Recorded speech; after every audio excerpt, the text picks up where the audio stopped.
তাআলা আনহা তিনি গ্লাসে পানি অর্ধেক পান করলেন। নবীজি বললেন, আয়েশা আমার জন্য একটু পানি রেখো। পানি রাখার পরে নবীজি ঘরের মধ্যে থেকে বের হয়ে বলতেছেন, আয়েশা কোন গ্লাসে পানি পান করেছো?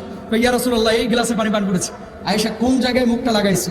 ইয়া রাসূলুল্লাহ গ্লাসের এই পয়েন্টে মুখটা লাগাইছি। নবীজি ঠিক ওই জায়গায় মুখটা লাগায় পানি পান করেছেন। বলেন সুবহানাল্লাহ। এবার কোরআনুল কারীমের দলিল নেন, ওয়া আশিরুহুন্না বিল মারুফ। আল্লাহ তাআলা বলছে স্ত্রীদের সাথে ভালো আচরণ করো। আমাদের দেশের স্বামীরা ভাত খায় যোহরের পরে, আর স্ত্রীরা ভাত খায় আসরের নামাজের পরে। কেন? একসাথে এক দস্তরখানে একই প্লেটে ভাত খাওয়াটা সুন্নাহ। বউয়ের সাথে একসাথে শেয়ার করে খাবেন, ওই প্লেটের মধ্যে বারাকা আসবে, আল্লাহর পক্ষ থেকে বারাকা আসবে, ওই রিজকের মধ্যে বারাকা আসবে, কলিজার মধ্যে স্বামী স্ত্রীর ভালোবাসা তৈরি করে দিবে কে? দেখেন মানুষ শিক্ষিত হচ্ছে কিন্তু সমাজ ভেঙে যাচ্ছে।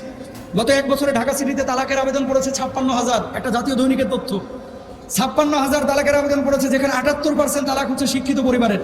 81% তালাকের কারণ হচ্ছে পরক্রিয়া। মোবাইলটা আবিষ্কারের পরে পরক্রিয়া বাড়ছে, ঠিক কিনা? 89% তালাকের কারণ হচ্ছে পরক্রিয়া। এই মেয়েদের পক্ষ থেকে ছেলেদেরকে তালাক, আগে তালাক দিত ছেলেরা, এখন তালাক দেয় বেশি মেয়েরা। তাহলে স্ত্রীদের সাথে আমরা ভালো আচরণ করব, কখনো স্ত্রীদেরকে মারধর করব না। খেয়াল করেন, যারা বউদেরকে পিটায় তারা মূলত শুধু স্ত্রীকে পিটাচ্ছে না, আপনার সন্তানের মাকে পিটাচ্ছে। আপনি যে বউকে মারতেছেন, আরেকজনের মেয়েকে পিটাচ্ছেন, আরেকজনের বোনকে পিটাচ্ছেন। যখন আপনি বউকে মারবেন, একদিন, 2 দিন, 3 দিন পরে আপনার সন্তানের উপরে রিয়াক্ট আসবে। কিন্তু বাবা হিসেবে আপনি সন্তানের কাছে ভিলেনে পরিণত হবেন, যে আমার বাপ আমার মাকে মারে।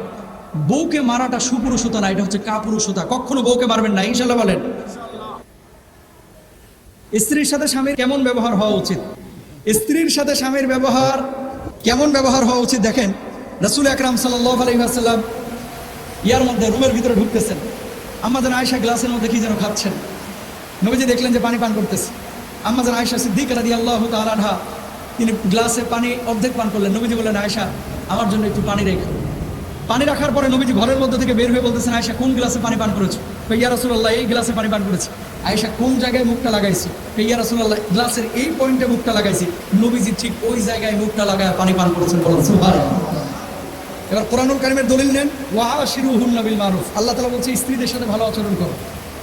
আমাদের দেশের স্বামীরা ভাত খায় যোহরের পরে, আর স্ত্রীরা ভাত খায় আসরের নামাজের পরে। কেন? একসাথে এক দস্তরখানে একই প্লেটে ভাত খাওয়াটা সুন্নাহ। বউয়ের সাথে একসাথে শেয়ার করে খাবেন, ওই প্লেটের মধ্যে বারাকা আসবে, আল্লাহর পক্ষ থেকে বারাকা আসবে, ওই রিজকের মধ্যে বারাকা আসবে, কলিজার মধ্যে স্বামী স্ত্রীর ভালোবাসা তৈরি করে দিবে কে? দেখেন মানুষ শিক্ষিত হচ্ছে কিন্তু সমাজ ভেঙে যাচ্ছে। গত এক বছরে ঢাকা সিটি